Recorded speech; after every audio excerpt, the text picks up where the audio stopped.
लेकिन हमको ये बताइए 30 साल से आप उसी के साथ हैं।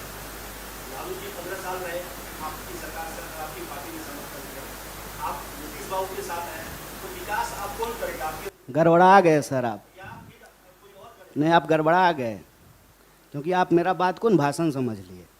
भाषण सुनना था तो 15 अगस्त को प्रधानमंत्री का सुनते, कि जिस दिन बोले नारी का सम्मान होगा, उसके बाद बलात्कारियों को माला पहनाया गया।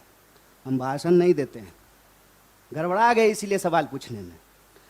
बाय इलेक्शन कवर किए थे ना, यहाँ प्रभारी बैठे हुए हैं, साथ में चुनाव लड़े थे कि अलग में लड़े थे?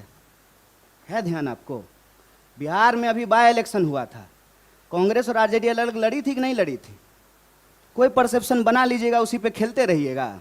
कोई बॉल आएगा छक्के मारना है। फैक्ट की बात कीजिए।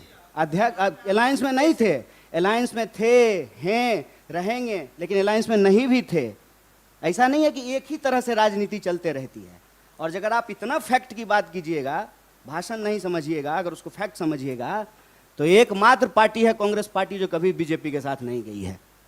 तो क्या इस देश में कोई राजनीतिक नया राजनीतिक पटकथा नहीं होगा? जीवन में कोई घटनाक्रम नहीं होगा? आप बच्चा से जुआन नहीं हुए हैं तो जुआन से बूढ़ा नहीं होइएगा। ये तो जीवन की स्वाभाविक प्रक्रिया है।